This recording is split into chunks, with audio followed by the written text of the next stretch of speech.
Ilan taon ka na, Yumi? 8-year-old na po kayo. 8-year-old ka na. Okay. Ano, 8-year-old na siya. Okay. Okay.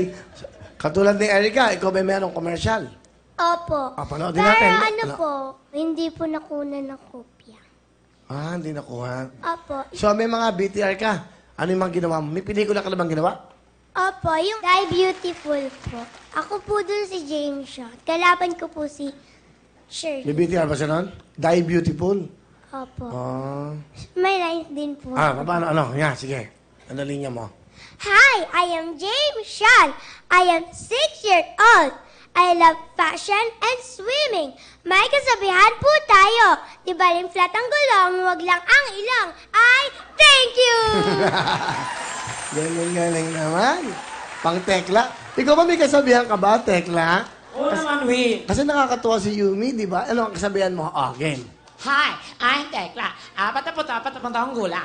Kasabihan po tayo, babaeng di natutumba, dating konduktora. Galing, ha? Oo. Temi dimple siya. Ano ba trabaho ni papa mo? Yung papa ko po, galing po sa Papua New Guinea. Papua New Guinea? OFW po siya. Okay. Si mama naman po nasa bahay nanonood. Tapos siya lang po yung nag-aalaga sa akin. Ilan ba kayo magkakapatid? Solo lang po ako. Ay, nag-iisa ka lang. Opo. Ano Gusto ko naman? nga po magkaroon ng kapatid eh.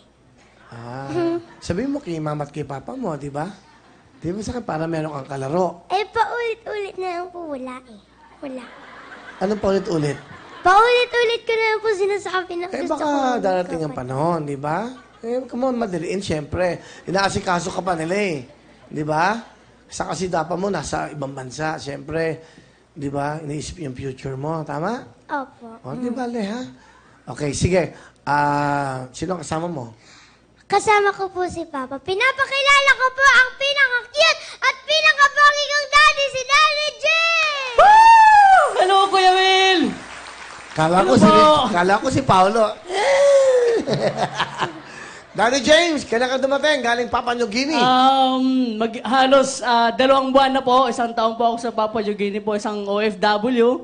At ngayon nandito na ako, yung sobrang saya at nakapunta ako dito at malaking karangalan po at makita kita sa personal at anak sa aking anak at makita sa TV po. Yun.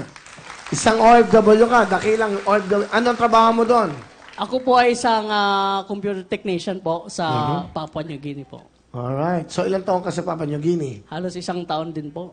So, nandito ka para tumpas ko lang? Pinag-iisipan ko rin na dito na rin ako maniran kasi yung anak ko kasi kailangan kong bantayan at isang solong anak at alam mo, kailangan ko din nandyan siya. Tama. Saka kailangan niya ng kalaro. Correct. Di ba? Oh. Tama po. Ano gusto mo sabihin? Kay Yumi, anak mo. Yumi, maraming salamat at proud na proud ako sa'yo. At kahit anong marating mo sa buhay mo, nandito lang kami ng mami mo. Sobrang saya namin at ikaw yung nagpapasaya sa amin. Pasensya na at mag-isa ka lang at sa hirap ng buhay at gusto lang namin na mapalaki ka ng maayos kaya mag-isa ka lang. At Yumi, I love you.